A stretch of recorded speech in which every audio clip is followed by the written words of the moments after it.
অমরন ভাইয়ের এবং thoughts of বিল্লালের। তোমরা সবাই জানো কয়েক মাস আগে অমরন ভাইয়ের এবং থটস অফ বিল্লালের মাঝে একটি কন্ট্রোভার্সি চলতেছিল। এই কন্ট্রোভার্সিটা দিন হয়ে গেছিল, বাট আবারও নতুন করে শুরু হয়ে গেল থটস অফ বিল্লাল এবং অমরন ভাইয়ের কন্ট্রোভার্সি। এখন কোথা থেকে কি, কোথা থেকে শুরু হলো এই কন্ট্রোভার্সি, আসল দোষী সবকিছু এই ভিডিওতে দেখতে পারবা। তো সবাই ভিডিওটি স্কিপ না করেই দেখতে থাকো। তো ভিডিওর প্রথম ক্লিপে দেখতে পারবা থটস অফ বিল্লাল অমরন ভাইয়েরকে নিয়ে কি বলবো। অমরন ভাইয়ের নাকি গু খায়, অমরন ভাইয়ের আপনারা কি থটস অফ বিল্লাল, এবং থটস অফ বিল্লাল নাকি মাসে 5 থেকে 6 লাখ টাকা ইনকাম করে। এর সাথে আরো অনেক কিছু বলবে এবং আমাদেরকে দেখাবে।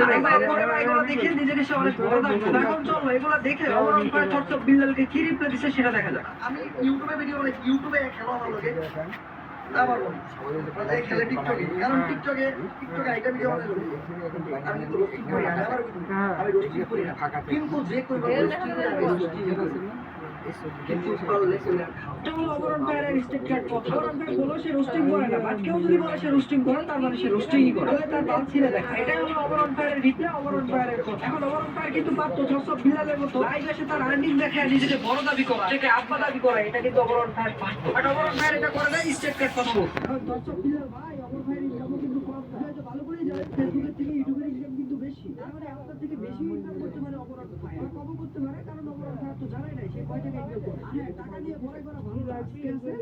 এখন চলো অমরন ভাইয়ের আর কি রিপ্লাই দিয়েছে সেগুলো দেখা যাক, দেন তোমাদের সাথে এক্সপ্লেইন করা যাক কেন তাদের এই কন্ট্রোভার্সি শুরু হইলো। আমার করলো যদি ওই কমেন্টে যে আমরা বুঝবা তার মনে তো কিছু সে এমন কিছু করতে যে এটা রিপ্লাই দেওয়ার কথা কইছি তাই আর জন্য আছে কেউ আসে এখানে একটা মিলে করে তোমার সাথে নাচছে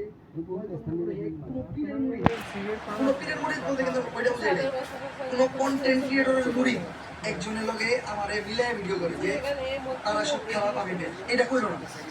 আমি বরাবরই সব থেকে মার্জিত কন্টেন্ট ক্রিয়েটর নিয়ে আমি কোনো সময় কথা বলতে পারি। আমার ভিডিওতে যদি কারো প্যারোডি রোল প্লে করি কখনোই তার হেড দিব, কখনোই না। শুনতে পেলাম অমরন ভাই কি বললো। এখন অমরন ভাই